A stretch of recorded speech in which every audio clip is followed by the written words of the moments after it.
Aí, pessoal, não passe esse vídeo em frente antes de receber o recado do meu amigo Marcos Bueno. Fernando Haddad prometeu congelar o IPVA nos próximos 4 anos.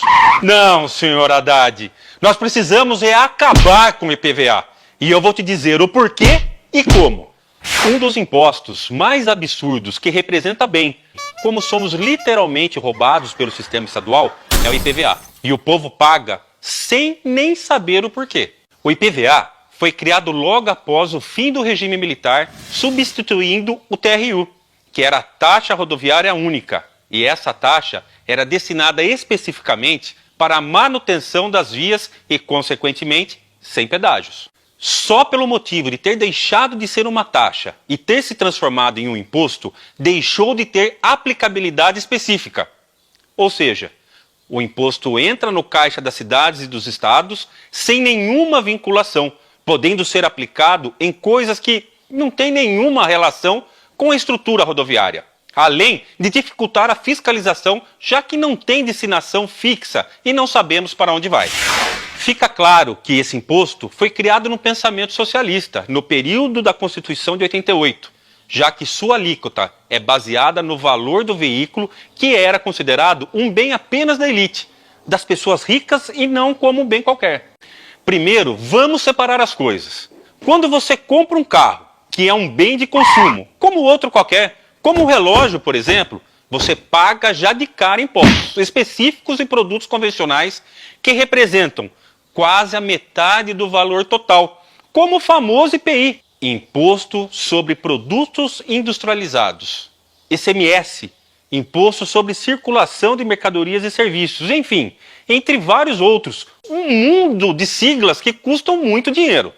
Mas as leis brasileiras deram um aval para que os estados tornassem os veículos uma fonte de arrecadação infinita, como se fossem terrenos, bens imóveis, impostos que durarão por toda a vida, como IPTU, o que já cria uma contradição, já que o carro é classificado como um bem de consumo e uma propriedade ao mesmo tempo, como se fosse um terreno.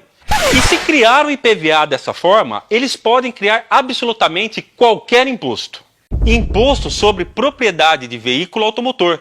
Traduzindo para o português claro, significa: estou te cobrando imposto só porque você tem um carro.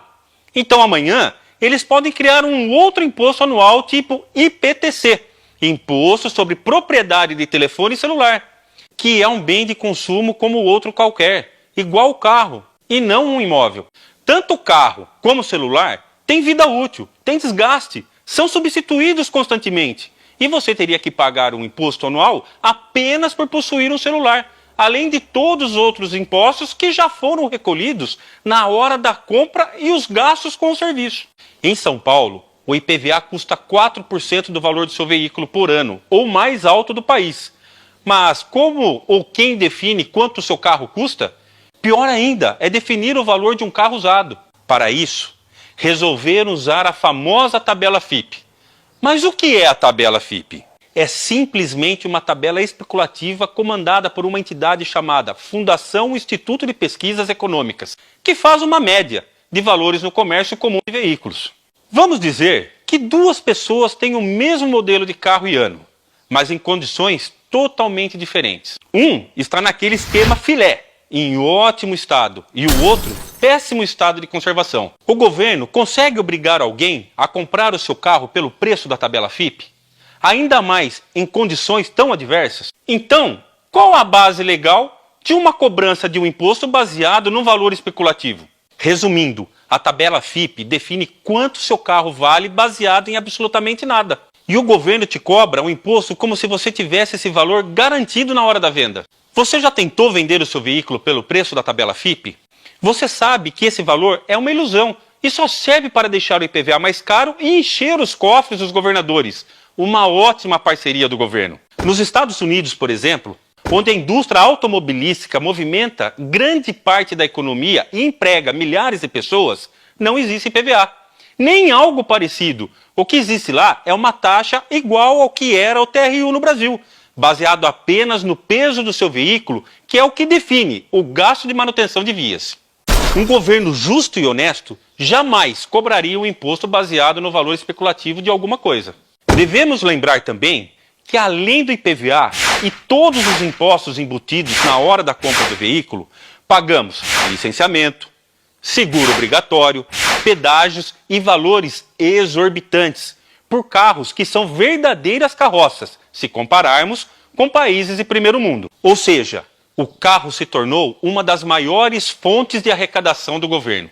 A minha proposta vai muito além apenas do fim do IPVA, por ser algo injusto. O projeto é que o IPVA volte a ser o TRU, uma taxa única, baseada no peso do veículo, que terá destinação específica para a malha rodoviária e suporte ao usuário, além de que será facilmente fiscalizado. Transformando o atual IPVA no TRU, teremos apenas pedágios temporários para a construção de novas vias, já que o governo terá recursos para a manutenção. O Estado tem que diminuir e trabalhar mais. A impressão que eu tenho é que o governo do Estado fica cada vez mais inchado de cargos, ao mesmo tempo que terceiriza tudo e foge da responsabilidade. A estrada é um bem comum a todos e de responsabilidade do Estado. E mesmo que você diga que não tem carro e não usa a malha viária, tanto quanto alguém que possui um carro, todos os mantimentos que chegam até você ou sua cidade vêm pelas estradas. Quando você viaja de ônibus, você também usa as estradas. Se a malha viária for de ótima qualidade e sem pedágios abusivos, todo tipo de serviços e produtos barateia, desde a comida do dia a dia até o artigo de luxo.